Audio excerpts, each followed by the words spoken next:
Buenas noches. Los recibimos en una nueva emisión de Usted Decide. Todavía hay muchos interrogantes acerca de cómo se van a conformar algunas listas aquí en Mercedes. Hasta el próximo sábado es el límite en el que se van a tener que presentar todas las listas. Seguramente el próximo jueves o viernes ya tendremos definitivamente todo el primer panorama con el que nos vamos a encontrar. Mientras eso ocurre y la semana próxima se develará definitivamente la incógnita, vamos a recibir hoy a dos precandidatos que ya tienen definidas sus candidaturas. Los invito a compartirlo.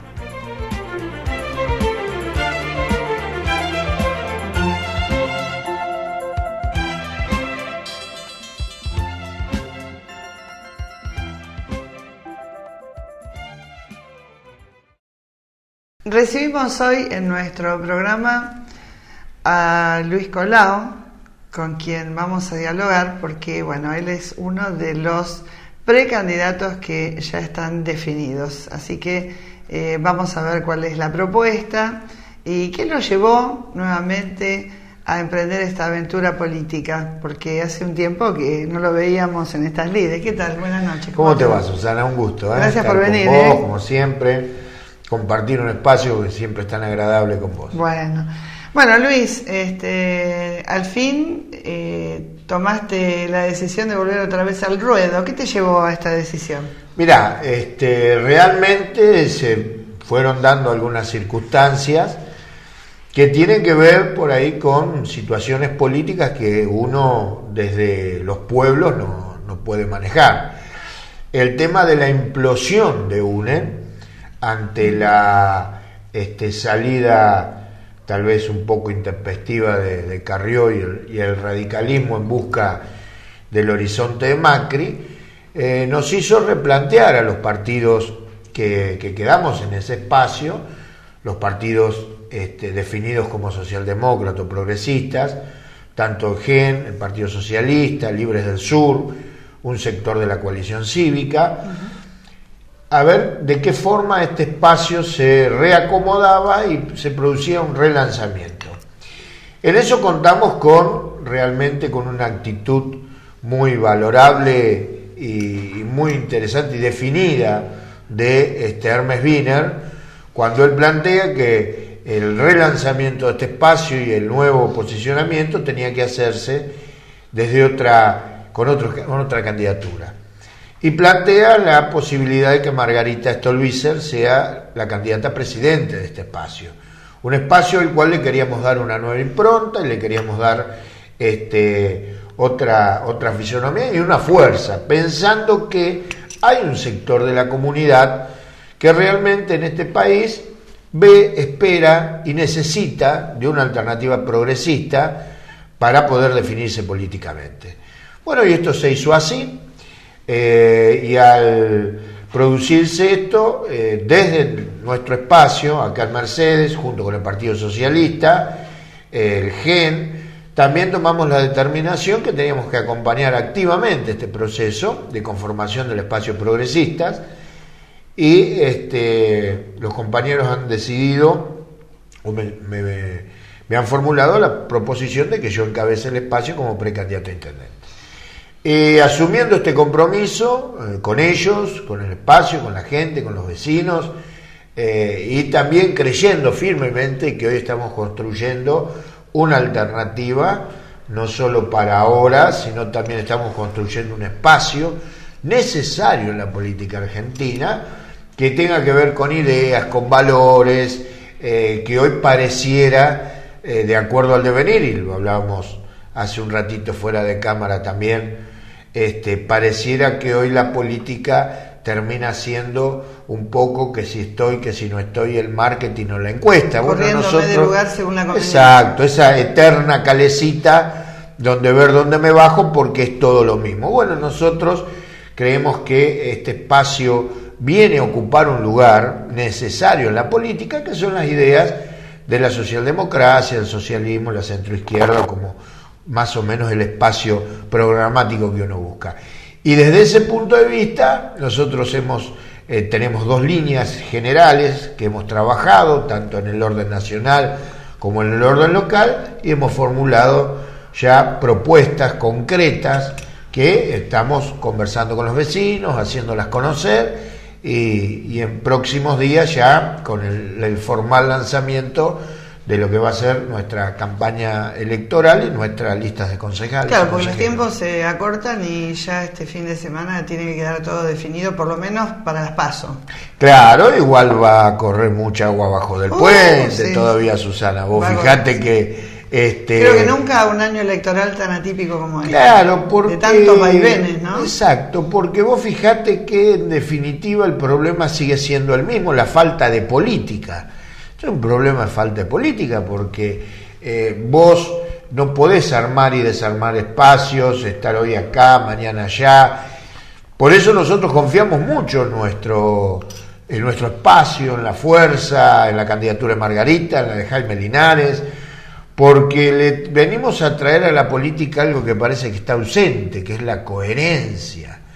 Y entonces cuando uno está en una fuerza política y trabaja y siente los ideales de forma coherente con lo que tiene que ser el accionar, bueno, ahí es donde nosotros vemos cómo va creciendo el espacio, la gente se va sumando, las adhesiones, sectores importantes del radicalismo se han sumado, sectores de la coalición cívica importantes desde el último congreso de la coalición se han sumado explícitamente y trabajando. Hoy vemos como un referente del radicalismo como Juan Carlos Pugliese hijo, rector de la Universidad de Tandil, es el candidato a vicegobernador de Jaime Linares. A ver, me parece que nosotros estamos construyendo la presencia de Martín Lustó en este espacio, ya definido Martín Lustó también a integrar este espacio. Este espacio va a crecer y es una alternativa. Entonces, hoy estamos en un proceso electoral, pero en un proceso de crecimiento. Estamos generando algo nuevo y por eso nos da alegría, por eso lo militamos con muchas ganas, con mucha fuerza, pero sobre todo hemos recuperado la alegría. No tenemos que explicarle a nadie a dónde estamos. Estamos donde tenemos que estar. No tenemos que andar explicando por qué estamos con este, con el otro, si nos bajamos, nos subimos. Estamos en el espacio que queremos, con las ideas que sentimos, y eso es lo que vamos a plasmar. Entonces, creemos que también hay un espacio para que la gente pueda ver esto. Hiciste unas declaraciones bastante fuertes en los semanarios de esta semana acerca de que no ves ninguna posibilidad de planificación de ciudad a futuro, que la ciudad está como a la deriva. ¿Por qué no me lo redondeas un poquito de esto? Sí, yo lo que veo es lo siguiente, Susana. Ha aparecido, ha elevado el intendente municipal y su equipo de trabajo la propuesta de planificación estratégica, empezar a estudiar la planificación estratégica de la ciudad. Y vos fijate que esa planificación, ellos hablan de Mercedes 2015, 2020, o sea, estamos hablando de acá 5 años. Pero si vos te pones a analizar que un plan estratégico de una ciudad se viene estudiando hace más de 10 años, según lo que mismos funcionarios han expresado, 10 años de estudio. Este año se va a ir todo en discusión, porque eso lo tenés que abrir a la comunidad para discutir la planificación estratégica. Los colegios profesionales, asociaciones intermedias, que necesariamente tienen que participar. Si vos te vas a fin de año con esto, si el Consejo Deliberante recién lo va a estar aprobando a fin de este año, principio del año que viene, si el gobernador después tarda, como tardó siempre, un año por lo menos, en mientras pasa por todas las esferas del gobierno provincial que lo tienen que ratificar, a lo mejor pasa un año o más. Pongámosle que un año. Vamos a estar en el año 2017 aplicando un plan estratégico para 3 años. Eso es lo que yo critico. La planificación estratégica en una ciudad no se puede hacer para tan corto plazo. Vos tenés que planificar por lo menos hacia una década adelante. Las ciudades que lo hicieron de manera seria, concienzuda y con trabajos importantes han planificado 15 o 20 años. Lo vimos en el plan de Rosario, el plan regulador de Rosario fue a 20 años, y ahora están reconviniendo nuevamente para un nuevo programa 10 años más. Entonces, nosotros podemos hacer todo este trabajo, todo este estudio para 3 años. Necesitamos planificar Mercedes para 10, 15 años. Hace pocos días vinieron a Mercedes a hablar especialistas del Frente para la Victoria, hablar justamente de este tema que parece que hoy es el tema central de todos los programas.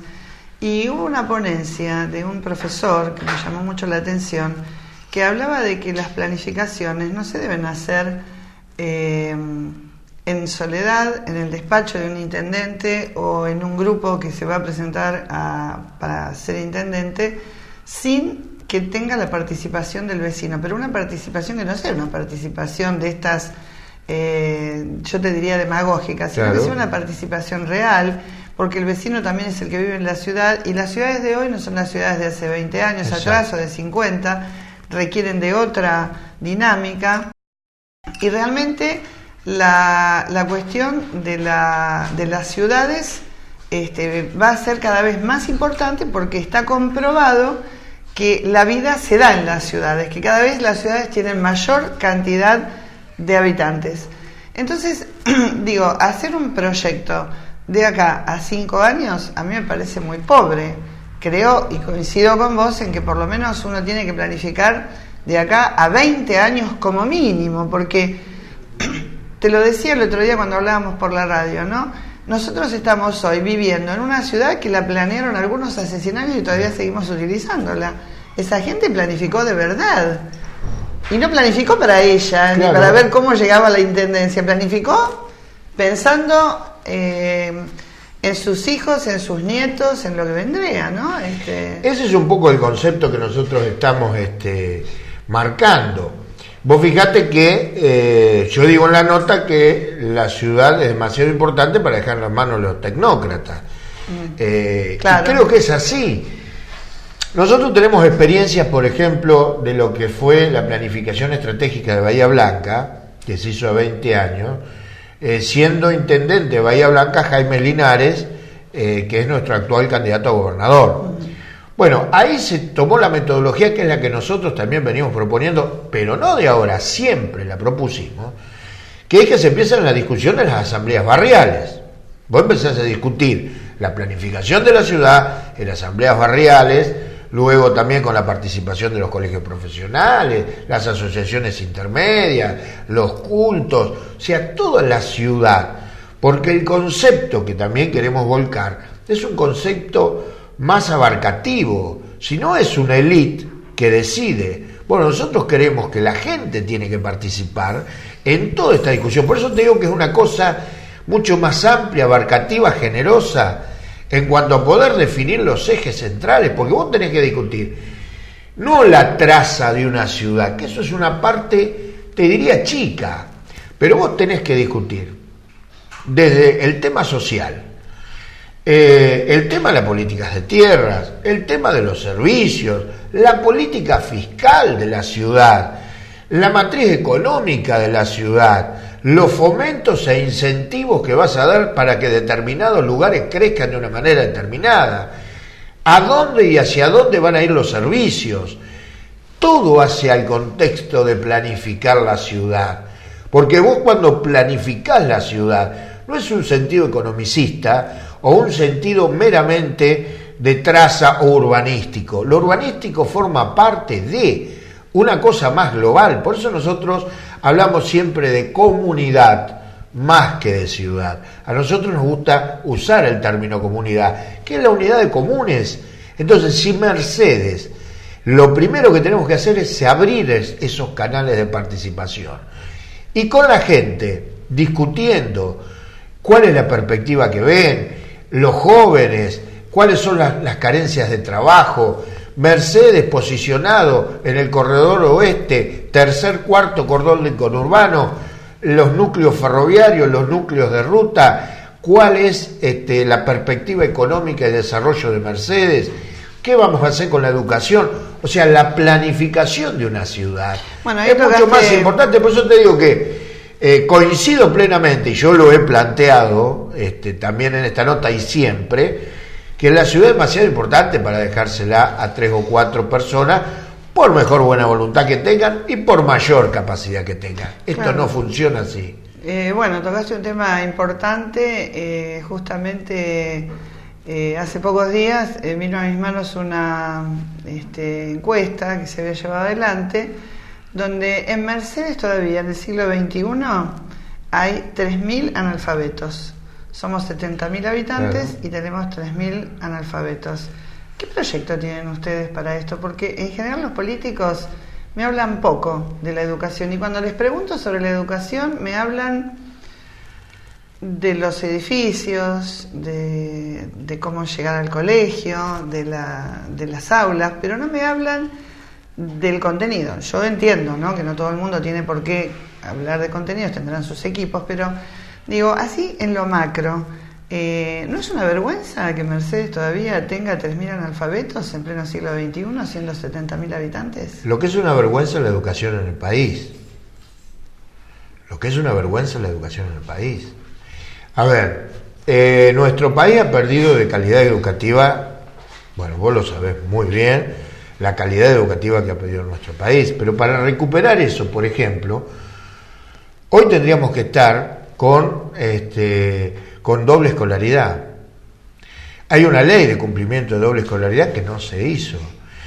Lo que pasa es que acá hubo un plan sistemático para que la población llegara a este estadio, que empezó en la década de los 90, con el tema de la Ley Federal de Educación, donde la educación se ve como un gasto. Antes, Sí, pero mira, hubo un quiebre muy grande. Si vamos para atrás, uno de los quiebres más grandes que se dio fue en la noche de los bastones largos, en la dictadura de Onganía, donde comienza toda la debacle. Donde empezó a pegarle a la cabeza, exacto. Que era la universidad. De la universidad que venía desde 1918, con la reforma que hace Hipólito Yrigoyen, del cogobierno, que fue única en América Latina, y tardó casi 50 años en verse esos frutos. 5 generaciones en verse esos frutos de las universidades, la calidad. Ahora, vos fijate que después el deterioro... Una universidad que dio 5 premios Nobel, ¿no? Exacto, pero vos fijate que el deterioro después siempre es mucho más rápido que la construcción del deterioro. Siempre. Entonces, el deterioro en la calidad hoy tiene que revertirse, y cuando vos tenés una población donde el 30% es pobre y donde el 17% es indigente, con números de los observatorios que vos quieras, esto no es Alemania, ahí vas a ver donde tenés el primer problema. Y el tema pasa, vos tenés que lograr que ese chico vuelva a la escuela, pero también darle un contenido y un continente al tema. Entonces, sí, la doble escolaridad... De que permanezca todo el día, no es una cuestión de cantidad, sino de calidad. Exacto, ¿no? Pero la doble escolaridad es necesaria y es una ley que está aprobada. Ahora, lo que pasa es que el tema desde los municipios, es muy poco lo que se puede hacer. Porque el municipio realmente prácticamente no tiene injerencia. Ahora, vos del municipio lo que podés hacer es una política activa respecto de la niñez y la juventud. Ahí sí es donde el municipio tiene incentivo. Pero acá hubo un plan, que era el plan cubano, el Yo Sí Puedo, que estuvo y que después se abortó y que venía dando muy buenos resultados. Mirá, Susana, acá tenés que arrancar. En el año, cuando volvimos a la democracia en 1983, se hizo una experiencia fantástica, fue el Congreso Pedagógico Nacional. Sí. Fue una experiencia fantástica porque fue abierto, participativo, donde la gente iba, discutía sobre el tema de educación. Bueno, hay que nuevamente replantearnos el tema de la educación, hacer un gran congreso pedagógico nuevamente, plantear la escuela que viene, y desde el municipio tiene que tener políticas activas desde lo social. Por eso nosotros le damos mucha importancia a la participación. ¿Por qué? Porque el tema social está atado a todo el resto de los temas. Nosotros proponemos que en el tema social crear el observatorio municipal de la problemática social. El observatorio con participación de todos, ¿no? Participación de los vecinos, la asociación intermedia, las personas que estén carecientes, y que ellos mismos, inclusive los propios beneficiarios, sean los que controlen los programas y poder tener políticas directas, focalizadas, desde el municipio a recuperar la dignidad de la gente. porque de otra manera no se puede hacer. Si vos no abrís a que la misma gente, quienes son los mismos, las mismas personas que tienen las necesidades, ellos mismos puedan auditar, monitorear para terminar con el clientelismo político, para poder terminar con una serie de cosas que son tan nefastas en la vida de una sociedad, y que todos podemos integrar esa comunidad. Entonces, el objetivo nuestro, uno de los pilares que fundamos esta alternativa política, son dos. Uno es la igualdad y el otro es la decencia. Y la igualdad tiene que ver con estas cosas, donde todos podamos en un plano de igualdad acceder a cuestiones básicas, desde la salud, la educación, la seguridad, el trabajo, la vivienda, el acceso a la tierra, esas cuestiones básicas que todo ciudadano debe tener para formar parte de una comunidad. Si no, vamos a seguir segmentados, y bueno, serán estas políticas neoliberales, estas políticas conservadoras que en definitiva nos han llevado a lo que estamos hoy como sociedad. Para finalizar, porque el tiempo es tirano en televisión, alguna vez se ha dicho, ¿no? Sí. Quería una reflexión tuya sobre lo que pasó este fin de semana en Santa Fe, en la elección, y bueno, que todavía no se ha terminado de dilucidar si ha ganado el socialismo o no. Bueno, lo que es el escrutinio parcial y provisorio, el socialismo ganó. Como en la anterior había ganado el CEL, en esta ganó el socialismo. Ahora, bueno, hay que ver, como en toda elección, hay una cantidad de votos recurridos, impugnados y demás, que se verá en los próximos días cuál es el resultado definitivo. Yo veía ayer la casi desesperación que tenían los periodistas de TN por dar la noticia que ganaba del CEL y que del CEL no ganaba. Y lo veía a Macri que ya no saltaba, que no había globitos amarillos, y también omitieron mucho los medios capitalinos decir que se ganó el Rosario, decir que Antonio volvió a ganar Mónica Fein, que Antonio Bonfatti sacó el 43% como diputado y el 22% el que seguía, que se ganaron en las listas de concejales, que se ganaron gran cantidad de intendencias, incluido el GEN. Tenemos por primera vez un intendente de Santa Fe en Sunchales. Eso no se decía, porque se les estaba empezando a acabar el cuentito del amarillo, del círculo amarillo, y de lo que habían tratado de edificar con Macri y del CEL en Santa Fe. Y es mentira también, porque a veces se desinforma mucho. Cuando dice que fue una elección de tercio y que uno no puede gobernar sin el otro, es mentira, porque el gobernador no hay segunda vuelta y se gana por un voto. En lo que define después la gobernabilidad y el resto son las elecciones legislativas, en las cuales el Frente Progresista la ganó ampliamente. En Rosario se ganó la senaduría, se ganaron las de legisladores provinciales, o sea, se ganó ampliamente en el resto. Bueno, queda por dilucidar la gobernación. Nosotros creemos que Lifchi va a ganar y va a ratificar una vez más que el progresismo puede gobernar una provincia de manera distinta, una ciudad de Rosario que la han transformado de manera espectacular, y que la gente muchas veces, por más que lo han atacado, vemos las barbaridades que ha dicho desde Carrió al resto de los funcionarios, del narcoestado, del socialismo. La gente sabe que vota un proyecto político con gente decente, honesta, que hace 8 años que está gobernando la provincia y 20 en la ciudad de Rosario, y le sigue depositando la confianza. Luis, este sábado se van a definir las listas y bueno, la próxima vez nos veremos ya con gente que te va a estar acompañando, ¿eh? Muchas gracias por haber venido. No, gracias a vos, a Marcelo, al profesor. Siempre un gusto compartir con vos, ¿no? Bueno, igualmente para mí. Bárbaro. Y como a todos, te deseo la mejor de las suertes. Por supuesto, gracias. Nosotros enseguida volvemos.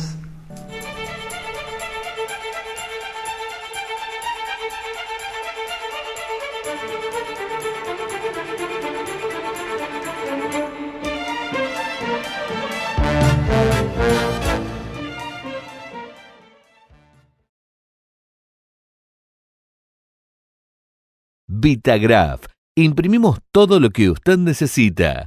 Etiquetas, folletos, libros, publicidad, revistas, tarjetas y más. Visítenos en calle 22, número 261 o llámenos al 02324 43 30 11. También estamos en Facebook. Vitagraph SH. Vitagraph. 90 años en el rubro son la diferencia. La Estercita de Tomás Jofré, casa de té, picadas artesanales, restaurante, especialidad de la casa, super canelones caseros.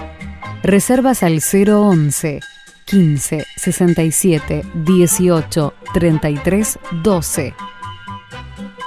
La Estercita, tu lugar de encuentro en Tomás Jofré.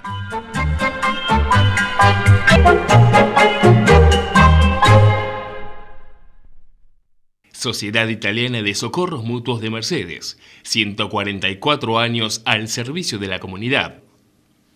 Visita nuestro sitio web www.societalianamercedes.org.ar o seguinos en Facebook, Societaliana Mercedes.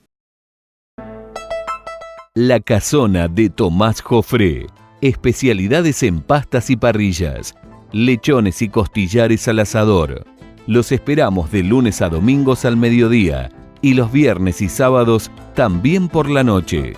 La Casona de Tomás Jofré. Salida Ruta 5, kilómetro 91, Mercedes, provincia de Buenos Aires.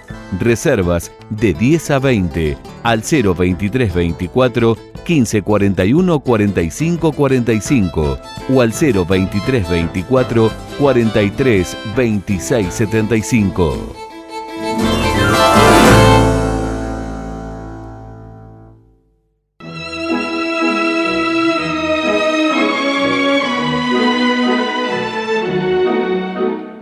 Atelier de Pilar Izquierdo.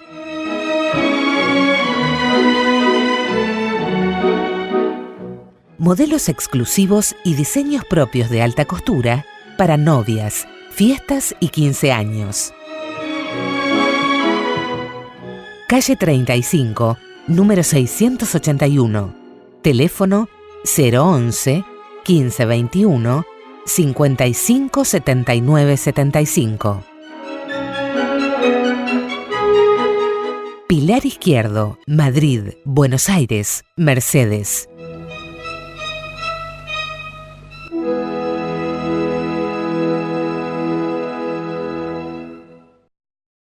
AEFIP, Asociación de Empleados Fiscales e Ingresos Públicos, Delegación Mercedes. Sindicato de Obreros y Empleados de la Industria de la Carne de Mercedes. Calle 23, número 698, teléfono 429-101.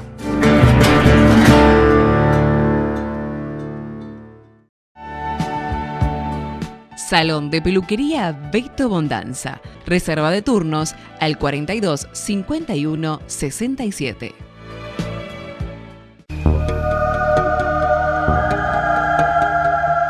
Cumelén, Centro de Actividades Acuáticas. Natación para todas las edades. Nuestro centro cuenta con personal altamente especializado en aquagym, rehabilitación, embarazadas y bebés. Cumelén, calle 28, número 1124, entre 45 y 47. Teléfono 02324 15 474 738.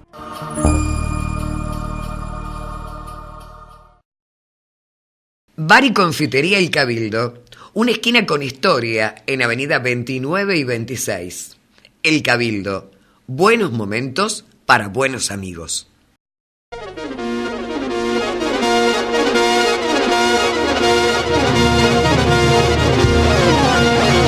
IP Next Telecomunicaciones, 10 años prestando un servicio de calidad. Nuestra empresa cuenta con una red propia de 1500 kilómetros de 1,5 GB y posee conexiones dedicadas, enlaces punto a punto, servicio internet y telefonía para comercios y empresas, consultas, al 011 53 68 4000. IP Next, la nueva comunicación, donde nadie llega.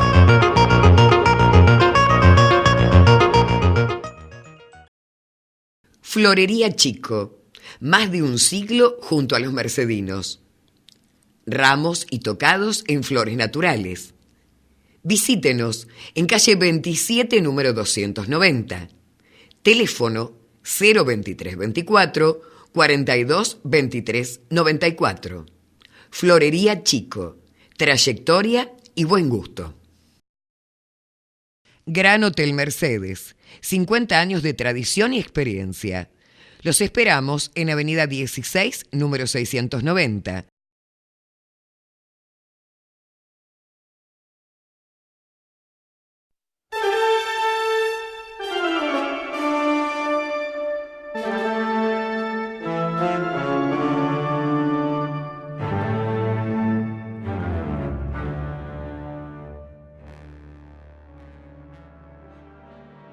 En el último bloque de nuestro programa recibimos al profesor Pablo De Marco, precandidato del PO, que viene a visitarnos y con quien vamos a hablar de sus proyectos. ¿Qué tal, Pablo? Buenas noches. ¿Cómo estás, Susana? Gracias por venir. No, por favor, a ustedes por invitarme. Bueno, ¿qué tal con este panorama político tan movedizo que se está dando antes del 20? Todavía me parece que va a haber mucha tela para cortar hasta el sábado. Mucho para cortar.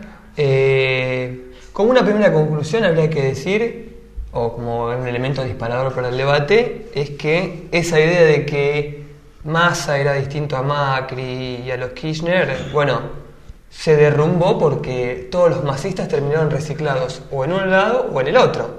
Así que tan distintos no eran. Y de acá al sábado seguramente va a haber más todavía pases. ¿Todavía más? Seguramente. Ni que fuéramos, ni que fueran los pases de Tevez o de, claro, o de como Messi, en el fútbol. Sergio Resquín escribió una nota haciendo esta comparación. Pero el Frente de Izquierda se desenvuelve y se fortalece en todas las elecciones que se están dando en las provincias.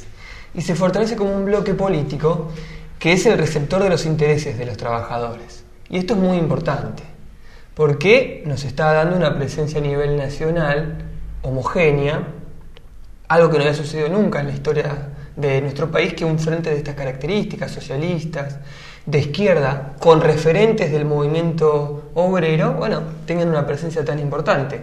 Vamos con Néstor Pitrola como candidato a gobernador, es una presencia muy fuerte. Un amigo nuestro, ¿no? Un amigo de la casa, muchas veces. Es verdad. Sí. Y entonces es muy fuerte. Lo de Pitrola en el Parlamento ha sido un boom. Vos sabés que los propios trabajadores del Parlamento le hicieron un reconocimiento a Néstor porque no habían visto un bloque trabajar en tan poco tiempo de la manera que trabajó el bloque del Frente de Izquierda. Bueno, como Nicolás del Caño, ¿no? Que claro, también ha trabajado muy bien en el Congreso Nacional. Todo el bloque del Frente de Izquierda. Un chico joven, con mucha energía, que vino de Mendoza y que ha trabajado mucho. Pasaron 3.000 trabajadores por el Parlamento. Abrimos el Parlamento para los trabajadores. Mirá vos. Los aceiteros, los trabajadores de la construcción, los docentes que luchaban en las paritarias. Es decir, se transformó en una caja de resonancia de los intereses de los trabajadores. Porque para nosotros la clave es la siguiente en las elecciones. Cómo nosotros, como la clase obrera, empieza a poner sobre la mesa la agenda de los trabajadores.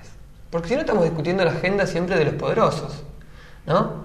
¿Viste? Entonces, este es ese gran objetivo que nosotros tenemos, y hay que decir, por ejemplo, y déjame que lo exprese, la solidaridad con los trabajadores de la empresa de ómnibus Mercedes, que están en una situación muy grave. Hoy hablando con uno de ellos, le expresé nuestra solidaridad y el planteo de trabajar para una salida a esa crisis que señala la crisis del transporte a nivel nacional. Esto que está sucediendo con la empresa de Mercedes está sucediendo en muchos pequeños pueblos. Por ejemplo, Junín no tiene transporte. Nosotros hemos planteado en algún momento la necesidad de la municipalización del transporte. Sí. Es decir, que sea el Estado directamente que lo gestione. De hecho, gran parte del dinero que ingresa en la empresa es el concepto de subsidios. Es decir, que tranquilamente podría ser una empresa gestionada por el municipio bajo el control de los trabajadores. Bueno, ha habido otro tema también, ¿no? La Secretaría de Trabajo de la Regional Mercedes el referente ha expresado por supuesto, la preocupación por el tema de Magromer. Han habido más de 200 despidos en los últimos meses, ¿no? Yo creo que esto es algo que nos tiene que llamar a la reflexión y mostrarnos que también la cuestión del trabajo a nivel de las fábricas en Mercedes está sufriendo un deterioro. ¿A qué se debe eso, Pablo? Bueno, mirá, lo que hay, incluso lo decía el propio el secretario de Trabajo, sí. Fabián, sí. planteaba esto de que es un problema de características nacionales. Él mismo planteaba esto. Acá estamos frente a un problema de crisis nacional. Este es un primer aspecto, porque señala una caracterización que nosotros venimos haciendo. Hay una debacle en términos internacionales, en donde aumenta la tasa de desocupación, y nosotros decimos que la estructura del Estado tiene que estar al servicio de la defensa de los puestos de trabajo. Eso creo que es un gran acierto del Partido Obrero en Mercedes. Nosotros venimos indicando desde hace mucho que acá hay una precariedad laboral. No solo en Magromer, pero Magromer quizás es la empresa símbolo de los despidos. Es un caso testigo, digamos. Tal cual. Entonces indicamos la necesidad de que el Consejo Deliberante se meta a legislar sobre las fábricas. Acá hubo un debate muy grande porque yo me acuerdo del año pasado, concejales actuales y candidatos nos decían, bueno, no, es imposible por esto y por lo otro, por la cuestión jurídica. Acá hay una necesidad, que es frenar e impedir los despidos. Nosotros entendemos que un Consejo Deliberante tiene que jugar un papel activo, porque de hecho lo hace. Por ejemplo, en el 2013, cuando fue el problema de Borroni, había dos perspectivas. Yo me acuerdo que me tocó en un debate con Ustarros, y Ustarros planteó, me reuní con la patronal de Borroni y no va a haber despidos. Y nosotros nos reuníamos con los obreros de Borroni y efectivamente los obreros planteaban que iba a haber despidos. Efectivamente hubo suspensiones, hubo despidos, la fábrica volvió a funcionar con una planta menor, es decir, pagado el costo los trabajadores de Mercedes. Bueno, tenemos que poner el Consejo Deliberante al servicio de los intereses de los trabajadores. Pero jurídicamente, ¿hasta dónde y hasta cuándo puede intervenir el Consejo Deliberante? Mirá, jurídicamente hablando. Tenés la mitad de la biblioteca de un lado, tenés la mitad de la biblioteca del otro. Ahora, como poder político, el Consejo Deliberante, junto con el Ministerio de Trabajo, ¿no puede discutir con los empresarios un planteo de que no haya despido? ¿No puede hacer una gran mesa de deliberación junto a los delegados de fábrica, junto a los sindicatos, junto al secretario de Trabajo, junto a las cámaras patronales? Tiene que haber un planteo. ¿De qué lado se coloca el Estado? De hecho, cuando sucedió el problema con el frigorífico La Mar, yo me acuerdo que el secretario, David Amaya, tuvo una intervención muy fuerte, y también en ese momento era concejal y era secretario del gremio, y tomó la posta, ¿no?, para trabajar al lado. En ese momento estaba José Nasso, y se logró que separaran, ¿no?, los despidos, que hubiera un punto de inflexión como para resguardar la fuente de trabajo de los trabajadores. Tiene que ver con una decisión política. Nosotros tenemos la decisión política de conformar en estas elecciones, ingresar por primera vez en el Consejo Deliberante de Mercedes, con María Maldonado, una trabajadora de Telefónica, con Walter Altavista, para formar un bloque que se ponga al servicio de esta perspectiva, ¿no?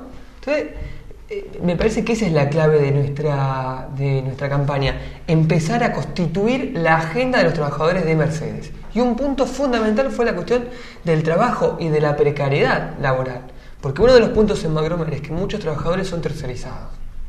¿Sí? Tercerizados por ADECO y por Manpower. Nosotros denunciamos esas empresas como las dos grandes empresas tercerizadoras en Mercedes, y viste que hay municipios que son libres de humo. Entonces, bueno, podés fumar en los bares, no podés fumar. Bueno, nosotros queremos un municipio libre de despidos, ¿no? Que no haya despidos en nuestra ciudad. Eso es la necesidad política. Eso es gestionar. Tomar una decisión frente a un problema. ¿Qué posición tomamos? Si no, siempre estamos limitados por el problema jurídico. No, esto no se puede hacer, esto sí, esto no. Nosotros nos jugamos por entero, ponernos al servicio de los trabajadores y de su lucha. Y nos jugamos por entero con los compañeros de Microómnibus Mercedes, porque además es la gran oportunidad de llevar adelante un proyecto que nosotros lanzamos en el 2013, que es el de los corredores escolares. Nosotros decimos que Totalmente acá hay un de acuerdo, momento sí. central que es a las 12 del mediodía y a las 5 de la tarde, cuando los chicos salen del colegio, sobre todo en el casco urbano, en donde es un lío, Donde porque el las madres tránsito se desborda, sí. las madres van en moto, los padres o en bicicleta, entonces se genera un gran caos. Nosotros tenemos que colocar, mediante los corredores de las avenidas, un sistema de colectivos que pueda ir, O de combis. ¿no? Llevando, o de combis, llevando a los chicos para las diferentes barriadas. Que fue lo que siempre hizo. Yo tomé el microómnibus Mercedes, yo iba a la escuela número 1. Ahora trabajo en la escuela número 1. Antes sí iba a la escuela número 1. Qué lindo, ¿no? Sí. Trabajar en la escuela donde uno fue Claro, alumno. tal Es cual. bueno. Y viví en la 59 entre 10 y 12. Así que toda mi vida utilicé el colectivo. Claro. Era el elemento central, el nexo entre las barriadas y la vida urbana era el colectivo. Pero Es si una hubiera un necesidad servicio de fundamental. Traffic o combis que fueran solamente para los chicos y que tuvieran determinadas paradas en los barrios y que de allí las mamás los dejaran y fueran hasta determinadas escuelas, eso vos tomando un mapa de la ciudad lo podés planificar perfectamente. Totalmente. No es nada Entonces, utópico lo que estamos teniendo. Tenemos una estructura que es la de microómnibus Mercedes. Los corredores son del municipio, digamos, el camino. Sí. Tenemos los trabajadores. El capital es del Estado, porque son subsidios de nación, son subsidios de provincia. Tenemos que avanzar hacia una empresa municipal, estatal, bajo el control de los trabajadores. Es nuestra perspectiva. Después veremos, digamos, en la charla con los compañeros, pero nosotros tenemos que asegurar que estos 16 compañeros no queden en la calle y le tenemos que asegurar a los vecinos de Mercedes que va a seguir funcionando microómnibus Mercedes. Hay una enorme preocupación de los vecinos de Goulan, una enorme preocupación. Ya mismo tenemos que lanzar una campaña de solidaridad con los trabajadores. Bueno, de hecho en Altamira el otro día, cuando sesionó el Consejo Deliberante, una directora de la escuela de Altamira pidió la banca participativa y pidió que el transporte llegue hasta la escuela, es decir, a escuelas rurales no está llegando el transporte. Tal cual. Y yo creo que... No entra el transporte. Yo también trabajo en la escuela de Altamira y con los chicos habíamos preparado un ejercicio de una carta para plantear, justamente planteando esto, no entra... Claro. ¿Y cómo es posible que en el siglo XXI todavía tengamos estos problemas? En una ciudad que es relativamente pequeña y que las ciudades satélites o los distritos son relativamente también cercanos. A mí me parece una falta de no sé cómo decirte, de planificación, de pensar un poco en cómo se puede trabajar esto, ¿no? Porque yo creo que no es tan difícil esto de hacer. Yo creo que es un problema de prioridades. Creo que es un problema de prioridades. Y el municipio tiene que establecer una serie de prioridades. Es más, te digo, han llegado desde enero a hoy 11 millones de pesos de fondo educativo.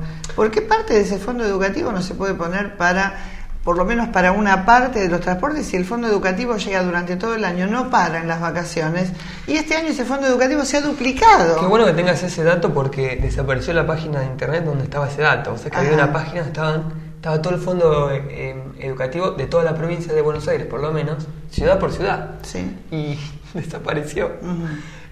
Por supuesto. Ahora, el fondo educativo ha sido donde va a de enero a marzo 5.076.000 pesos llegaron. Eso lo tengo guardado. Perfecto. Y 5.076.000 pesos no es tampoco. No, ahí me decían los trabajadores que 300.000 pesos es lo que valdría una unidad. Digamos, lo que tienen que... No quiere decir que hay... Bueno, y fondos que hay, por ejemplo, fondos que recibe la cooperativa Levin por la explotación de los planes Argentina Trabaja, que es una fortuna, te adelanto. No, quiere decir que plata hay. El problema tiene que ver con esto. El problema es cómo se distribuye la plata. Claro, tiene que ver con las prioridades. Y te hago esta pregunta que hoy te antecedió acá colado y es una pregunta con la que voy a estar un poquito monotemática. Como vos sos profesor y estás en la docencia y te atañe, te digo, ¿de qué manera erradicar las 3.000 personas que siguen siendo analfabetas en Mercedes, hoy, siglo XXI? Mirá, hay un ataque al sistema educativo y hay una precarización del sistema educativo. Este es un aspecto. De manera que nosotros indicamos, por ejemplo, que debe haber una nueva ley de educación nacional que despegue la educación de los intereses del gran capital. Por ejemplo, en este momento se está discutiendo un nuevo código educativo que lo que va a hacer es avanzar sobre los derechos de los docentes y avanzar en una óptica que en términos internacionales se está avanzando en toda la educación, que es pegar la educación y los planes pedagógicos a la producción de cada región.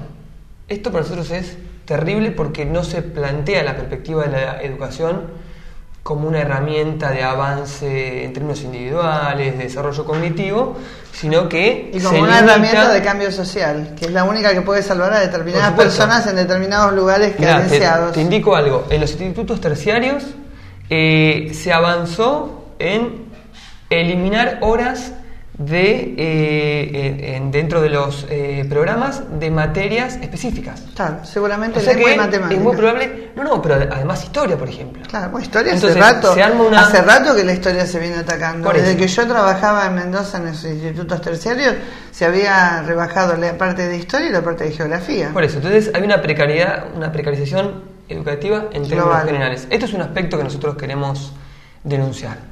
Entonces, ¿qué está sucediendo en los colegios? Que creo que apunta a tu pregunta. Está habiendo una enorme deserción educativa.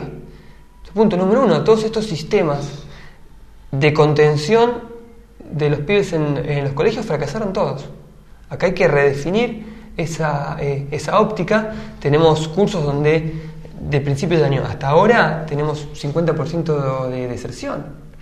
Bueno, hay que recuperar a esos pibes. Y hay que hacer otra cosa, hay que cambiar los planes, por supuesto, de los institutos terciarios para formación. Que se reciban docentes que sepan.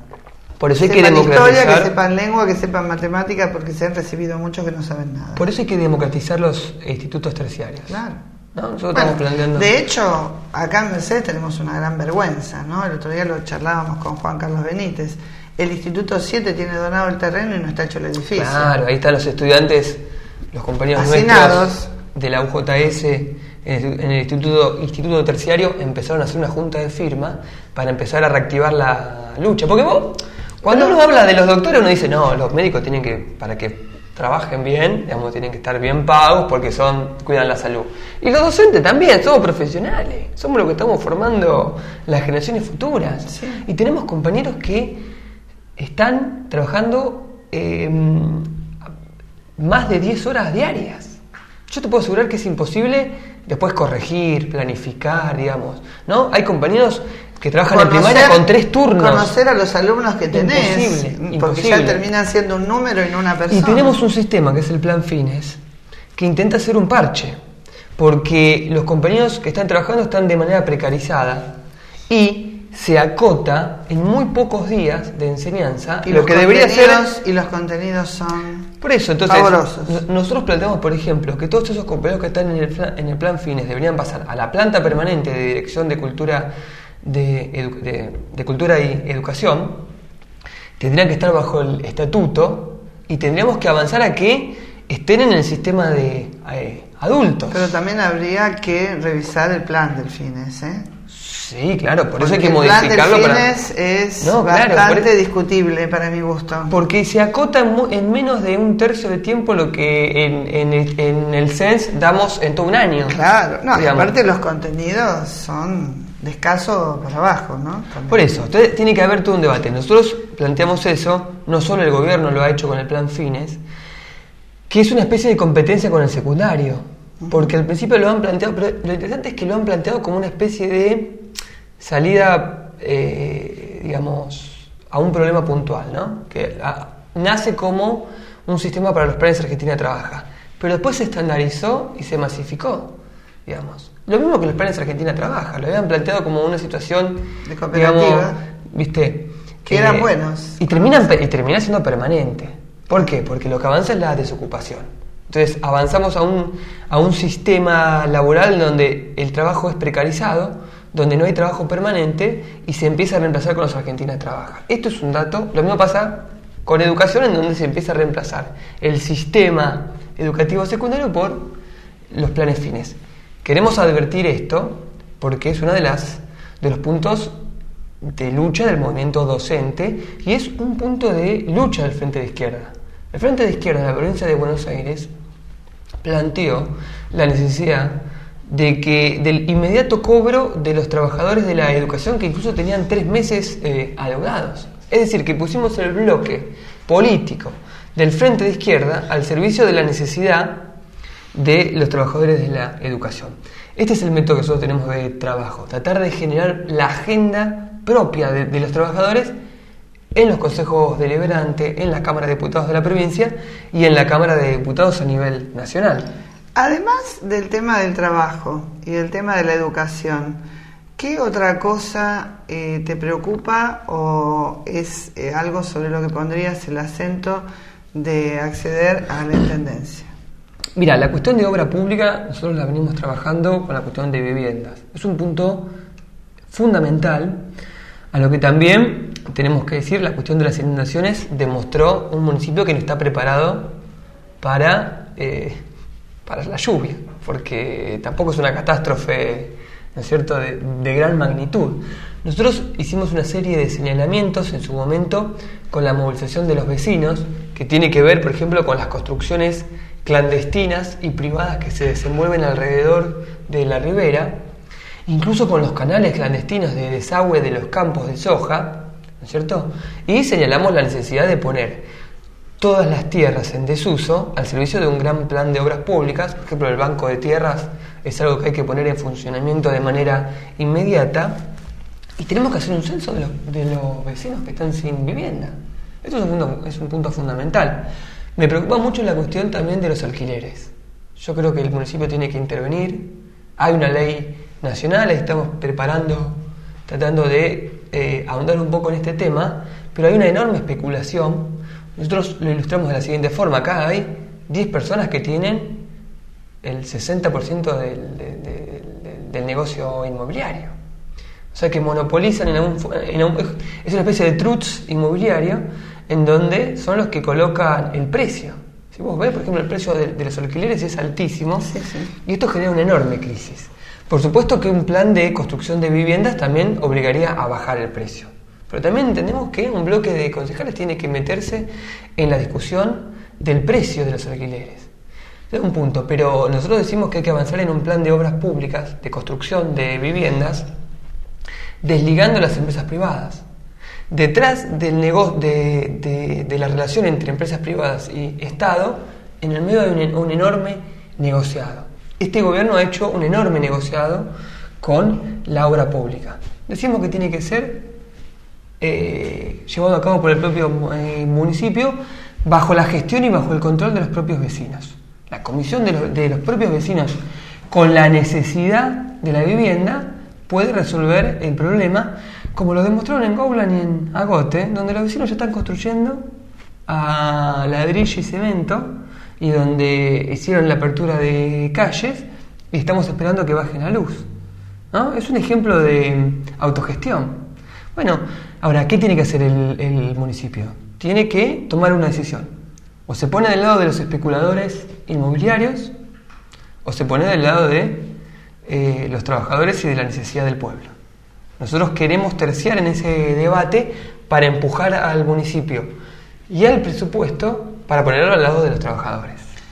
Se me terminó el tiempo, Pablito. Bueno, te agradezco mucho por haber venido. La próxima vez seguramente, porque ustedes no van a internas, ¿no es cierto? Ustedes ya están definidos. Nosotros en Mercedes no vamos internas. Perfecto. Entonces, la próxima vez te recibiré con los candidatos a concejales. Como hay varios amigos ahí también. Seguro, te agradezco. Gracias por venir. No, a vos, porque siempre nos invitás y para nosotros es un espacio muy importante. Bueno, acá vienen todos, así que no somos como algunos medios de capital que tienen determinados negocios, no. Acá vienen todos porque el programa se llama Usted Decide y la gente tiene que escuchar y decidir. Gracias. A vos. Enseguida volvemos.